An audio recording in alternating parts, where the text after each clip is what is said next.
हजूर दे एक सहाबी हज़रत जाबर बिन अब्दुल्ला बड़े ही गमगीन सन। हजूर ने पूछा गमगीन क्यों है? अर्ज़ की थी मेरा बाप अब्दुल्ला बिन अमर सहाबी है, शहीद होया और वो बहुत कर्जा छोड़ के गया है और उन्हों की औलाद भी है, कर्जा भी है। तो सरकार दो आलम सल्लल्लाहु अलैहि वसल्लम ने फरमाया कि मैं तेनू ना दसा कि तेरे बाप दे शहीद होने के बाद अल्लाह ताला ने उन नाल की मामला फरमाया है। अर्ज़ की थी हजूर ज़रूर दसो। आपने फरमाया अल्लाह ताला ने तेरे बाप दे नाल बेपर्दा आमने सामने हो के कलाम फरमाया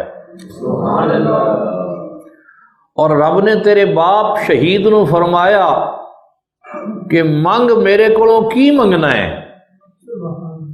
ते तेरे बाप ने जो मंगया है सुन तेरे बाप की मंग की सी। रब ने फरमाया मंग की मंगना है? ते तेरे बाप ने अर्ज की थी मौला मेरी मांग ये है रब्बे आहयनी ले उक्तला फी सबीले का औ कमा काल, या अल्लाह मेरी मंग तो ये है कि तू मैनू दोबारा जिंदा कर ताकि मैं तेरी राह विच फिर शहीद हो जाऊँ।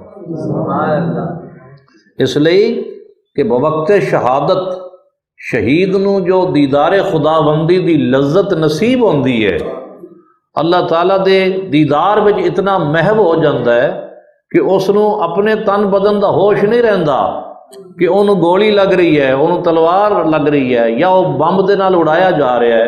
रब दे दीदार विच इतना महव होंदा है, इतना वो सरूर पांदा है कि शहादत के बाद भी अर्ज करता है कि मौला करीम मैनू दुनिया में भेज ताकि मैं तेरी राह में दोबारा शहीद किया जाऊँ।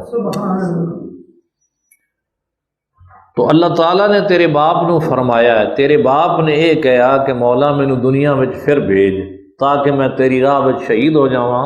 हजूर फरमाते ने कि अपने ये जवाब दिता कि मेरे बंदे मेरा वादा यह है अपने बंदियां दे नाल कि जदों वो मेरी बारगाह में हाजिर होणगे